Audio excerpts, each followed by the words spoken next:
hear me? We're about to get into a real amazing ass interview. We got Jermel Howard in the building. Yes. He's an actor. Where it's hard to chew gum and ride a bike at the same time.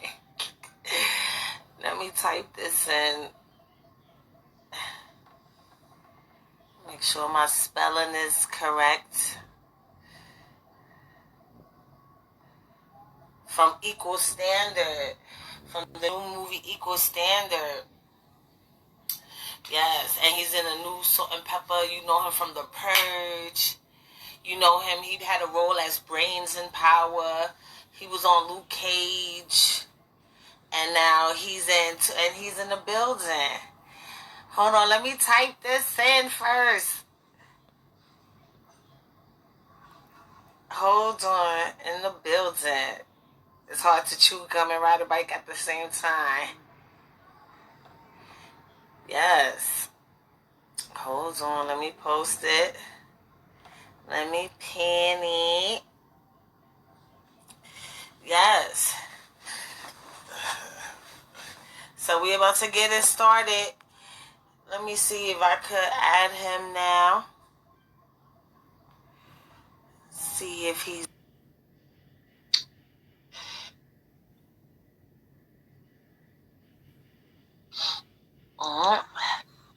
Hello. How you doing? Hi, you can hear me good? Yeah, I can hear you. Okay, good. And you sound good yourself. So, yes, like you're doing a lot of big things. You've been doing a lot of big things for some time now. You've been in so many dope urban blockbusters, not even just urban blockbusters, just blockbusters itself. And the new movie that you in right now that is I really think should shock the nation, should shock the world, is Equal Standard. So can you tell us about your role in that movie? Yeah. I play a guy named Mel, and I'm basically in Ice-T's camp. Ice-T is like the big OG Crip, and we got Fredro Starr from Onyx in there, and it's all like a Crip family, and I'm one of the OGs in his gang, and the role, something, when I talked to Tahim, the one that created it, when I talked to him about the role, I was actually doing some press runs for The Purge, so I couldn't really do that much, so I only had time to do a little bit on the set before I had to run back to LA. So yeah, it was fun though, linking up with everybody, man. It's a powerful film, especially because it's dealing with the issues, of a lot of things that's going on right now with police brutality in our urban community. So it's a dope film. Even though you just kind of downplayed your role a bit, I felt like it was very prolific to hear the hood standpoint. A lot of times when these movies are being developed about, the struggle in the hood, you really hardly get the voice of the hood dude, your typical hood dude, and his perspective. And one of the most powerful lines that you was in conversation with was, "I'd rather be carried by 6 than what they said, judged by 12, or I'd rather be judged by 12 than carried by 6." There you go. Yeah, I'd rather be judged by 12 than carried by 6 is a deep, man. It's such a deep line. Because at this point, it's like, I'm not gonna. The characters that they're starting to feel like I'm not gonna allow them to take my life. So I'd rather do what I gotta do to survive, and then later on allow the court system to judge me rather than be in a body bag or in a casket and carried out by 6 men, on each side. So it's a powerful statement because it shows where they were at the time mentally. It's like they at the edge of a decision, and it's a fork in the road. I gotta either make this left or make this right. If I make this left, I might be killed by the police, but I can sleep at night knowing that I gave all I got for my life. It's almost like that saying, "Give me liberty or give me death." There you go. Yes. People are getting tired of it. You know what I'm saying? Like it's to a point where the real issue that's going on. It's to a point where, we watching so many videos, and you seeing these kids get killed, and it's like at some point, man, taping is gonna run out of style. Just taping it like, oh, we got it on tape, and they nothing happening. It's gonna run out of style, and people are gonna get upset, and they're gonna get to the point where they're gonna get tired of that. So it's a tough subject, man, and there's some good cops out there too on the other side of that. That's that unfortunately get judged wrong the same way. On the other side we get judged wrong as well. So it's a balance, man, and it's a tough, very sensitive subject. Yes, and I kind of feel like it's a dope. Yeah, also showcase how the gangs, the Bloods and the Crips, unite with each other to form a unity to come amongst ourselves. Mm-hmm. And even in reality, a lot of that has been happening where, the Bloods and the Crips are united with each other. You see them doing music within hip hop, on records together, things like that. Do you feel like, and am I Huey Newton, P. Newton, hope y'all can see it. Hey. Yes, my Huey P. Newton and members of that. Do you feel like that could be the new revolutionary if these gangs, come together and change their target? Because let's keep it real. A lot of their targets were their own. You know what I'm saying? Yeah, a lot of people will get gunned down sensitively. Do you feel like we need that new uprising, but with them, this, their target being somewhat different? I won't say that I feel that they should target anything specific.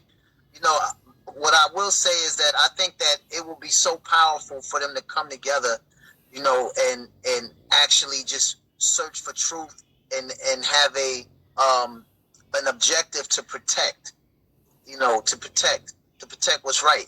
Just to protect what's right will put you on the good side of everything. No matter what. If you're objective and you only could judge a person, a true judgment from people, you only can do it by judging their integrity and intention. You understand? So if you see your intentions, or someone's intention is on the right side every time, it doesn't matter what's going on. You already know the intention of a person. Then you can see the integrity. So I think that if they were just in search of the truth and they out to protect, it will put them on the right side of everything all the time. So it'll be super powerful. But for them to get together, and it's super powerful the way Nipsey brought brought them together as well, and others I'm pretty sure have done that. But it's always powerful to come together. Yes, especially now.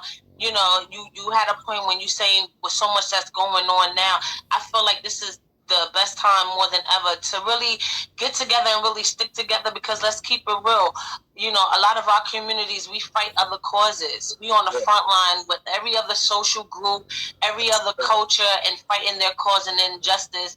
And as soon as something goes wrong in our culture, in our group, there's nobody there to be found, not even the LGBT community. And you don't feel that energy the way we did with immigration, the way we did with other stuff. So I think it is time for, since they want to put us in a bad, flip the script and show the strength in our numbers, because that's the only way we'll really get ahead.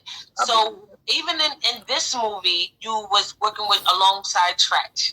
Yes. Ironically, yes. Yeah. So did you do like multitasking, studying his role as well as playing Mel in Equal Standard?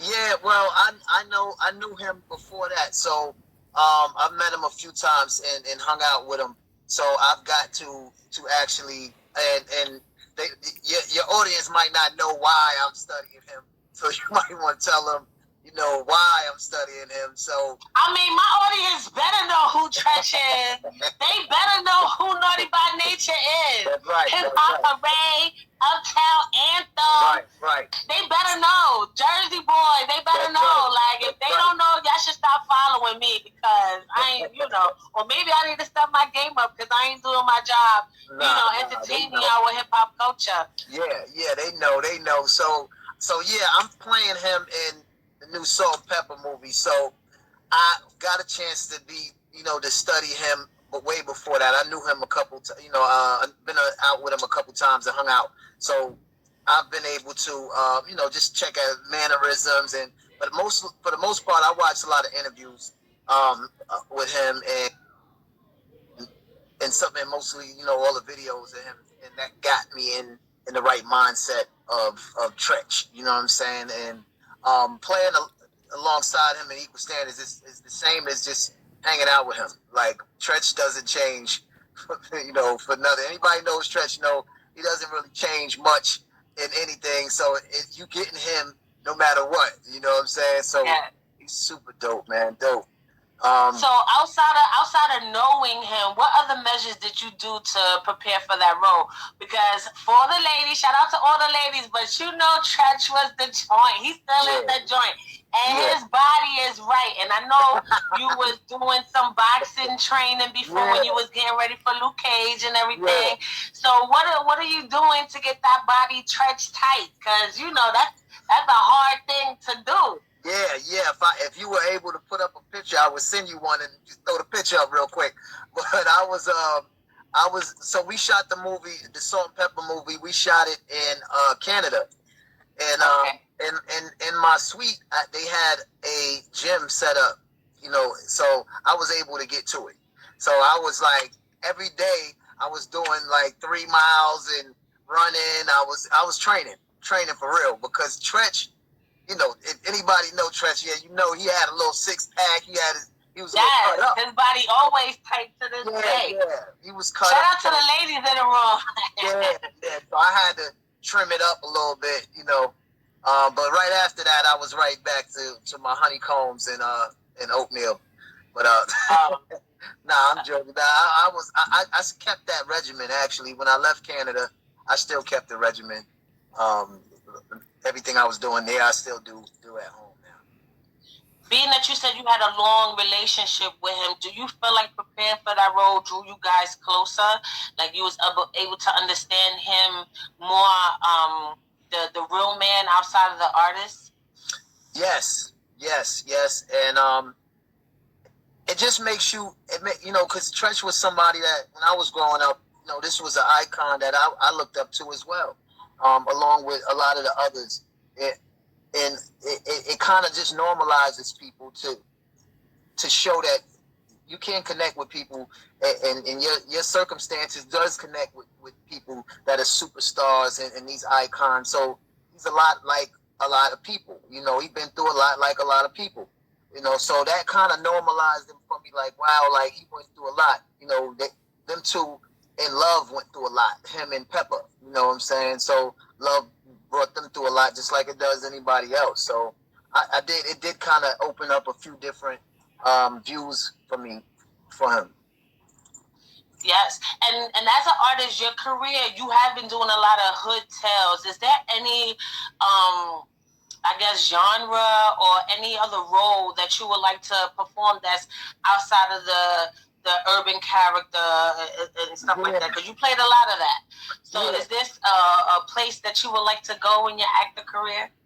I came up, I came up in the hood, so it's that those parts are not that hard to reach because you really just pulling from experience. You know what I'm saying? From different experiences and different people you meet.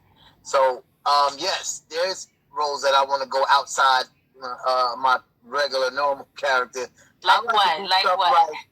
I like to do stuff like vampire, werewolf. Really? Yeah. Like real vampire or vampire in Brooklyn? No, like comedy vampire or like Blade or some shit? No, well, Blade wasn't that bad. I ain't gonna lie. Like Blade was getting busy, but no, I'm talking like Underworld. Like a liking, like werewolf, like the real graphic. And he biting heads off and ripping, that type of thing. Like you want to bite heads off out here in Hollywood? Bites heads off. Oh, yes. That's what I'm talking about. But like, I love to play those type of characters because it allows you to become something totally different and like you say, go against character type. That's the challenge. When people are doing, you're from the hood and then you do a role like some hood role, that's not that challenging because you come across that a lot and you have a lot to pull from with experiences. But do you think it's a hard thing to try to accomplish in Hollywood or Black Hollywood, if you must? Are you actually actively looking for those roles, or how does that work? It works like when it comes around. It rarely comes around. Like, you don't see a lot of those movies out right now. You know, the ones that are out really has been out for a while. Like Underworld is the old series, trilogy, or have you. So when they come up, I do, you know, every once now, especially now that my name is built to where it is now, I get reads for things. So another thing is like superhero characters. I can see you as a superhero, especially since you did like Luke Cage and all of that. Yeah, so I got that in there. Family in there. I wasn't the superhero, but I play Shamik in Luke Cage. Yeah. So, you know, it's a character. You're in that world. That's what I meant. Yeah, like in that world. Absolutely, absolutely. So the next step will be give me something with some powers or something. You know what I'm saying? So that's another one of my another dream role I got.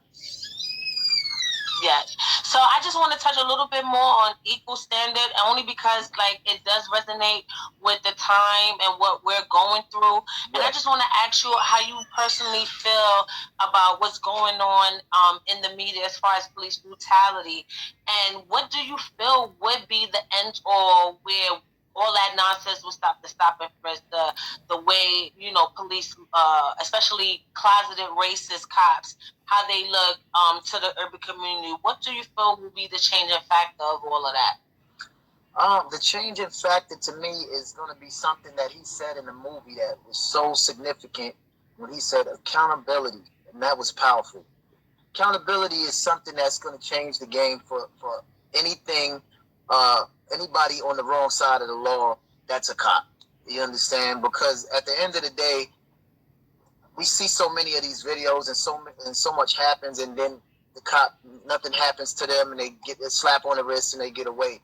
After they start being held accountable and actually get punished for what they're doing, then things will start to change. The more people are held accountable, the more things will change. And then inside, it got to happen from inside. Meaning, it's got to be somebody's partner that's like, yo, man, that's not like we shouldn't do that. Or ease up, man. Like, it has to come from inside. Somebody inside has to be like, listen, it's time to stop with this crap. Or you see something, say something to them. You understand? Because you're a cop too. You know, so I think a lot of people don't give the commissioner too. A lot of people like overlook his will and his power and his influence upon that. I feel like a lot of that would change. Like in the movie, it said to start with the head. Remember when they had the meeting with the mayor? Yeah. And I really do believe that the commissioner and the mayor, you know, I think if it would start there, it will trickle down. You know what I'm saying? Well, it will trickle down to everybody else and probably change their attitude as well, along with accountability. I feel like a lot of these cops should, you know, receive sentences and go to do some jail time, you know, and lose their jobs, because obviously you're not fit to carry that role. So I think that's very, very important. Have you ever been through a racial situation where you were stopped or, you know, put through a racist situation, made you feel uncomfortable? Yes, I was actually. I was in North. I mean, not North. I was in Atlanta, but I was in Cobb County. And anybody know Cobb County knows that they are a little tight out there with the cops. So I was out there and I got pulled over, and the cop said, "Listen, you gotta your front headlight is out." So I'm like, my front headlight is out. I said, "Sir, I don't know if you understand your position, but you were behind me the whole time. How do you know my front headlight is out? You can't even see it." You know what I'm saying? And then on top of that, there's no light out. I got out the car and looked. There was no light out. So he was like, well, first of all, I didn't ask you to get out the car. Secondly, the light was out. So now the light was out. Is the light out or isn't it out? Like, what do you mean? So why would the light not be out and then be out and then not be out? Like, you playing games right now. So he was like, listen, let me see your license registration, and then took me through this whole thing. And I can see in his cop friend's face, his partner's face, that he knew that he's about to do something wrong, or he's doing something wrong, because he had the face like he didn't even want to look me in my face, you know, like who's trying not to, you know. So I'm like, all right, it's dark out here. This is Cobb County. I know how the cops are out here, so I'm trying to cooperate completely because I'm by myself, and I happened to be in a Lexus, and I guess they just like, oh, what are you doing in that car? And you know, and whatever their thoughts were their thoughts. But I was just trying to get out of there, and that's a scary moment. You know what I'm saying? And the whole time, first of all, when a cop approach you, they're not supposed to have their gun out, right? But they're not supposed to, if they unbutton their gun and they pull their gun out, or if they have any type of suspicion or anything, they pull their gun out, your hand not supposed to be on the trigger. You understand? Unless you feel threatened or something like that. You can't talk to people with your hand. He had his gun like out on his side and had his hand on like ready for something. And they don't understand that's intimidating too. You're already on the defense. Yeah, it is very scary because you already see pictures of people getting hurt and things happening and dying and people getting shot. So in your mind, you're like, is this about to happen? And then in that moment, should you do something? You know, or you don't know what to do. So luckily, his partner was there, and I guess his partner was like, well, he talked to him or whatever. They took my stuff to the car, had me standing outside, and he talked to him, and they brought me back, and they locked me up. Actually, they took me down, and they said that it was a warrant, and it wasn't no warrant. And I ended up getting out like a few hours after that, but they just wanted to run me through, but it shouldn't be, we shouldn't be at a point where we got to fear for our lives for people that are supposed to protect us. And, every time we get pulled over, we fear for our lives. Like, we should never be at this point right now. And I don't understand how they allow it. Yes, because, we do need the cops' help. There are strange, weirdo people out here. We do need policing. But it's just the abuse of power. You said something about how the other cop had that look like his partner was doing something, and I see in the comments somebody also was asking or saying about how the good cops don't hold their partners or the bad cops accountable. Absolutely. I think, do you feel like that will help change the attitude of these closeted racist cops if the police, because my theory is, if we're supposed to be doing the right thing, you're supposed to be doing the right thing inside and out. It ain't supposed to be like, oh, well, we in this game, we do whatever the fuck we want, just keep it inside this circle. Right. What are your thoughts about that?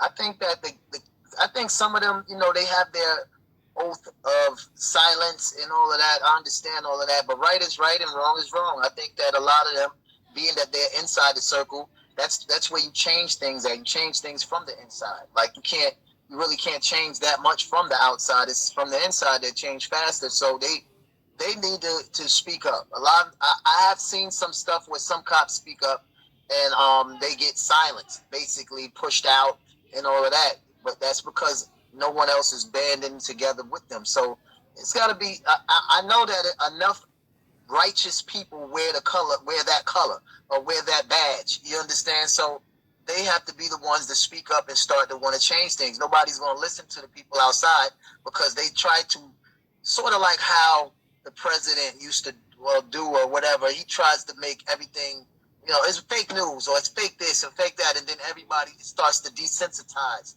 You understand? Yes. So after a while, it falls on deaf ears because everybody like, oh, they complaining again, or they complaining. No, and it makes it desensitizes the situation. So it has to come from inside because it's going to look different. The same way if you're looking at somebody saying, I seen a UFO, but if an Air Force pilot says he's seen a UFO, it looks a lot different because he's had several thousand hours in the air. So you take him a little more serious. So I think that they should absolutely be speaking up. Yes. So when is the SaltnPepa Biopic gonna drop?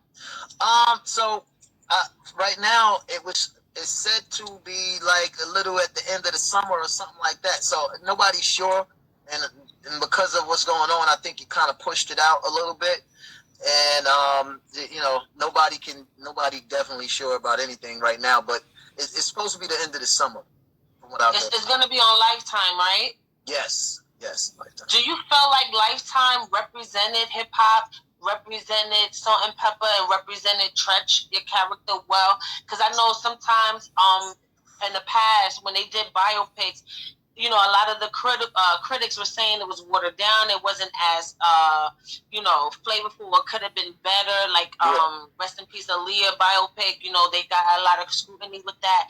Do you feel like Lifetime did the SaltnPepa biopic justice? Are we as fans going to be satisfied? Well, you know, Salt and Pepper was there. So, you know, they were there to make sure that things were looking good and you know, things were pretty authentic. And when I was performing, and I would ask Pepper, you know, I'm like, Pep, did it look like this? Was it like this? And she'd be like, oh no, yeah, that's good. You did it the same. You know, so I want to be on top of things like that to make sure that it looks authentic, because at the end of the day, this is not made up characters. We actually playing people that existed. We playing people that exist. And you know, these are icons, so you want to make sure you get it right, you know? Yes, and back to the ladies, because Treach did perform a lot with his shirt off. How many minutes in the movie can you round that you in the movie with your shirt off? Well, I can tell you this, that I can't tell you that. They gonna have to see that. I'm trying, ladies. I'm trying. Yeah, you have to see that. I did post some. Did I post I think I posted a picture from the trailer when we was getting dressed, and I had my shirt off, and I was like in mid workout moment, so I had shirt off. I was flexing, you know. So I probably repost that again. You know what I'm saying? So everybody will get that picture again. Yeah. Yeah. I can't compete with that. You know, Treach, he was on them crunches hard. I'm a little heavier. Yes. Please do keep that momentum. Yeah. So I'm not gonna hold you here for too long, and I think we talked about so many incredible things with both movies. But for the young actors that want to get into this business, is there like a guide, like maybe a 5-step plan or something that guide them in the right direction on following their dreams to become on that screen? Yeah. I mean, I'm gonna tell you this, and a lot of people ask me, yo, how do you do this, and I kind of fell into what I'm doing, but if I didn't have the consistency and the passion for it, it would never happen. So, you know, people, you can't cut the middle part out. There's no shortcut to that. You know what I'm saying? Like, there's no escalator. Like, you got to take the steps. Like, you know, so there's no way around that. So, yeah, you're gonna have to get your pictures out. You're gonna have to hit the casting directors, find out what's going on. You're gonna have to take some workshops and get close to the casting directors. You're gonna have to, you know, take trips. If you're in Iowa, there's nothing going on in film in Iowa, so you're gonna have to jump on the plane and take some trips to where it's happening at. You gotta be around it. You gotta live it. You know, that's the only way things are gonna happen. You know, and after that, when you got your 100% passion and you're doing the steps that it takes to do what you need to do, the universe is gonna align things for you. Sometimes I'll be on a plane and I'm talking to somebody next to me, and the whole time, and then at the end, he's like, "Yo, what do you do?" I'm an actor and a writer and director.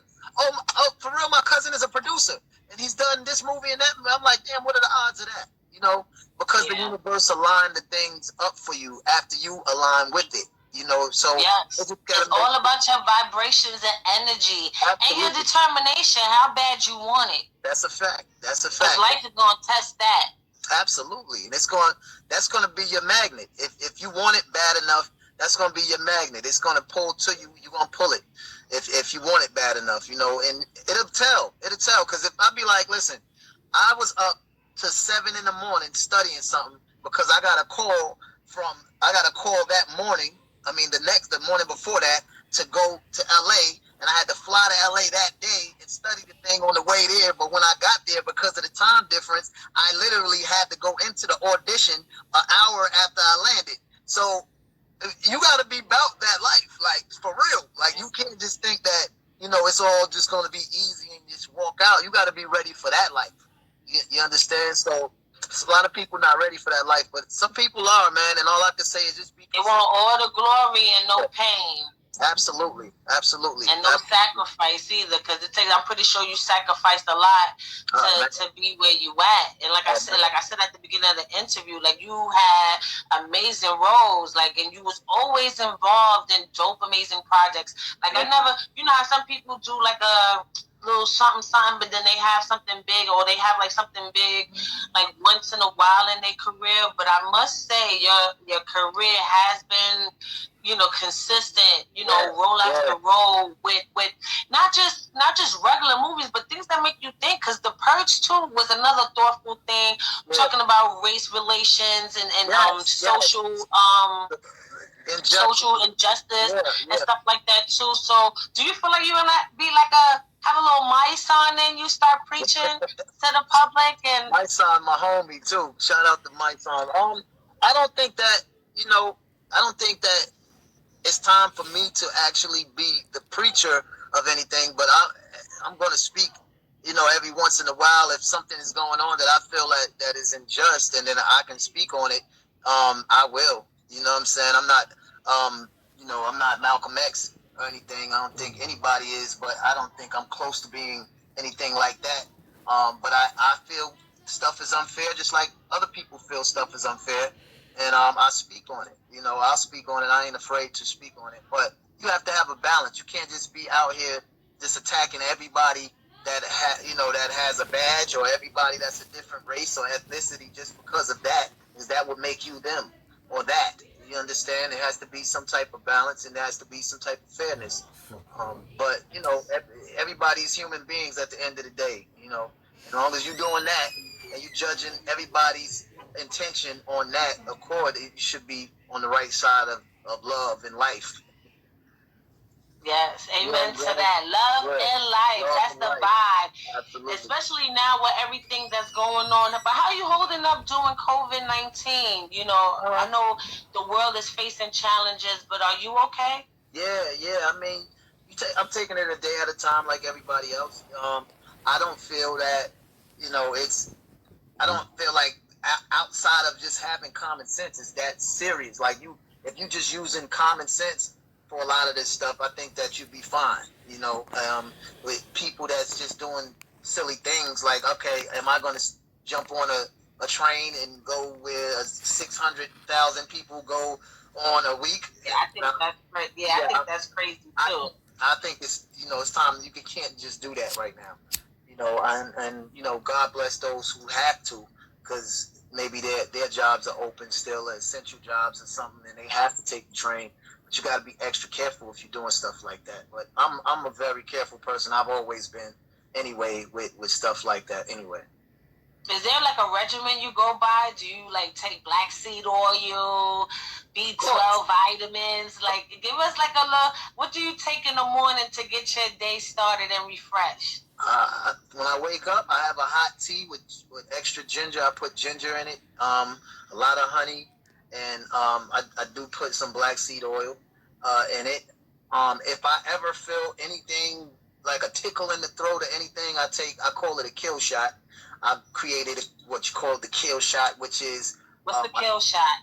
I take a small shot of apple cider vinegar with black seed oil, with one whole lemon juice, one whole lemon squeezed, and some oregano oil, a drop or two of oregano oil, and you mix it up. I put a lot of honey in it too if you want it to be sweet. Honey is a natural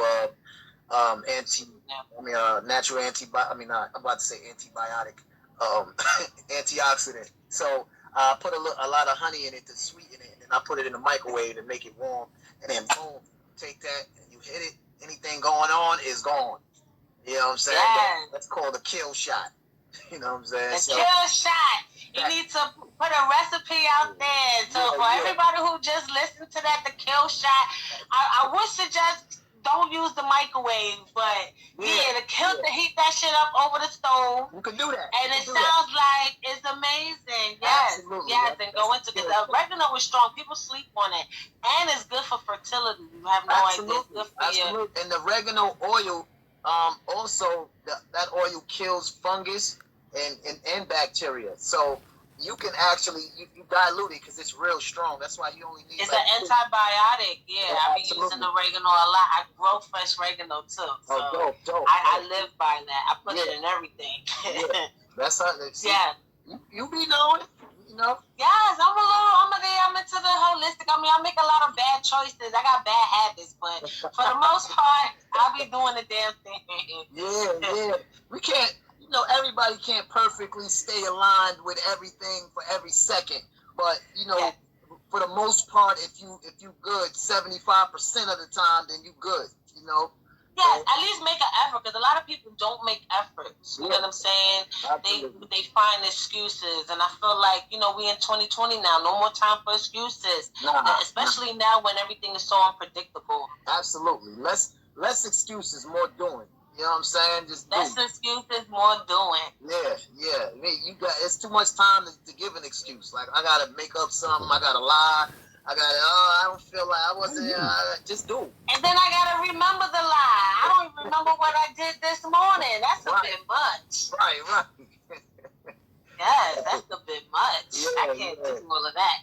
Absolutely. Yes. Yeah, man. Yeah, so it was such a pleasure conversing with you, and this was I can't wait to see it again. Like, y'all, please, ladies and gentlemen, please go see Equal Standards. Can you tell everybody, because it's not in movie theaters, so can you tell everybody where they can find it? Yeah, go on, you got to go on the internet. You go on equalstandardmovie.com, and you can get the movie. You can rent the movie from there, and it's a dope movie. It's a dope movie. And can you talk about the producer, like who produced it, who created it, and everybody? Yeah, my friend Taheem, and Ice-T is an executive producer on it, which both of them are two good friends of mine. Ty is dope, and he's from Queens. He put the movie together. His idea, he's put his own money together and said, "I'm gonna do it." He called every friend he had, so everybody in there is basically friends, and everybody know everybody, and everybody knows Taheem, and just came together. So it's a black film created by black people, right? Yeah, absolutely. Yes. So support your own. Everybody always talking a hot mess, how we need to support your own. Yeah. This is that opportunity. No, you can't go to the movie theaters, but I guarantee you, when you rent the movie, it's way cheaper than you go to the movie theaters. And then look at it like this. You can make your own motherfucking snack. Go pop some popcorn, make your nachos just like how you like it, because they be skimpy on the nacho cheese. They be putting a little bit too little. Now you can put chili on there, get your bottle. You don't got to sneak it in your purse this time. You can just walk in your house willy-nilly. Right. And it's date night. You ain't lying. And watch the joint. They be stingy on them nachos, on that cheese, on them nachos, like thank you, a little bit. What about the bottom part? It be all dry. Yeah, almost like how when you in the Jamaican restaurant, they won't give you no more oxtail gravy. What is that about? Like, that should be a sin. Like, how you do that? You need some extra oxtail gravy. Stop playing. Exactly. Like, that joint don't taste good. Right. Like, share. Like, what are we doing here? So no excuses. Everybody should go and watch that. Yes, please. It's not like my character in Power as Brains or any of that stuff, or Shameik and Luke Cage and stuff. It's a little different. It's a little different, and but it's a heavy movie, especially because of what's going on. So I implore everybody to go check it out. You know what I'm saying? Yes. Yeah. Yes, and trust me, it's a must-see, y'all. Like, I'm not even capping because he here right now. I'm not doing none of that. Like, I really, really love the movie. It's like another When They See Us. It's prolific like that. It starts up a conversation. And what I love about this movie, it gives you all these different perspectives. It gives you good cop perspective, the bad cop perspective. Right. It gives you the urban their voice, the urban guys in your hood, your typical hood doing, how they feel and what they go through. Yeah. So it's all these different conversations in one movie, and it's a must-see. It's action-packed, it's must-see. Absolutely, right? Absolutely. And also make sure y'all looking out for that SaltnPepa movie with me playing Treach.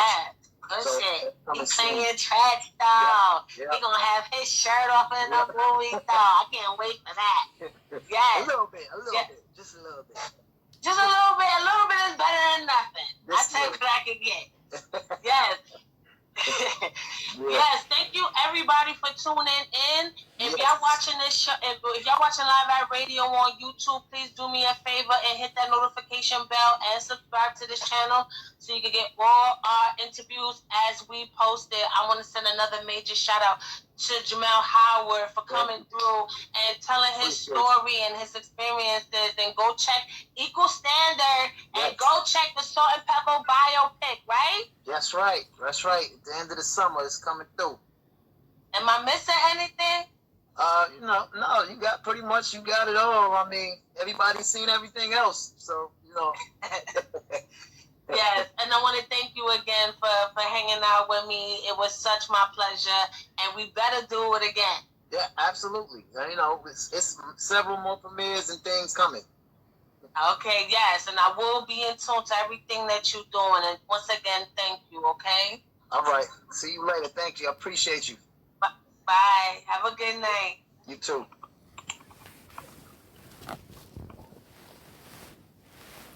Yes, y'all. Did y'all see that? Jermel Howard in the building. Like, he did such an amazing job with Equal Standard. Like, I know I was joking around when he was on, but you really have to go see that movie. Like, I saw it all last night. You rent it on the equalstandardmovie.com. I do believe that's the website. If I'm saying it wrong, you could go to his Instagram. You could also go to Fredo Star Instagram. You could, look at Tahim. He's another one. And try to figure out, and they all have that link, and then you go there and you rent the movie, and it's no excuse, ladies and gentlemen, especially if you are the Black community. It's no excuse. We need to support our own. We always talking shit about how we need to support our own. Well, damn it, here's your opportunity. This is made by Black people for us, telling our story in such an amazing way. Everybody's talking about, I can't wait to go to the movies. Well, keep your ass home, put on the TV, and order that shit. And I'm telling you, you won't be disappointed. I think it was $10 to rent. You paying more than that at the movie theater. Plus, you're going to want snacks that doesn't taste good. You could cook your own shit. Bring your bottle, get your bud, get your shit together, and watch it. I think we should support it.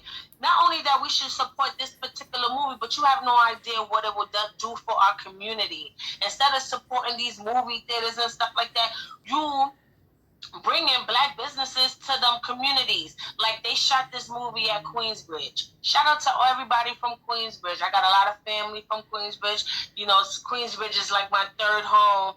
If you know me, you know why I'm saying that. And I'm pretty sure when they were shooting this movie in Queensbridge, they were patronizing those businesses, getting lunch, coffee, things catered, and not only that, it showcases our communities on the screen. We're not in the distance. It's not something that we're hidden or anything like that unless we're exploited. This movie doesn't exploit us at all, but tells our story that's untold. And see a possible light of what can be if the playing field was leveled. So yes, please go see that. And I think that's it, unless y'all want to come up here and ask me some questions. But my mouth is kind of dry. Hold on, let me get some water. I got my kid's cup. Ugh, that was running my mouth. But I can't, on honest, all shit. I know I'm talking shit right now. I can't wait to see that motherfucker play Treach. Yes, though. What? Because let's keep it real. Motherfuckers who's 35 and over. Treach was the shit, though, back in the day, right? And that motherfucker used to be stripping on stage and all of that. So I'm pretty sure, watching Jermel Howard's career, he's going to do a good job. But he better get that body tight, because I swear you could bounce pennies off of Treach. I'm just saying, I'm just saying. I mean, where's the lie, though? Am I lying? Let me know if I'm lying. But yeah, shout out to everybody who was tuning in. And I appreciate y'all. We're gonna have this up on YouTube. If you did miss it, just give me like a little 24 hours and then to be there. Salute you guys. Live at Radio. Chacha Mystic.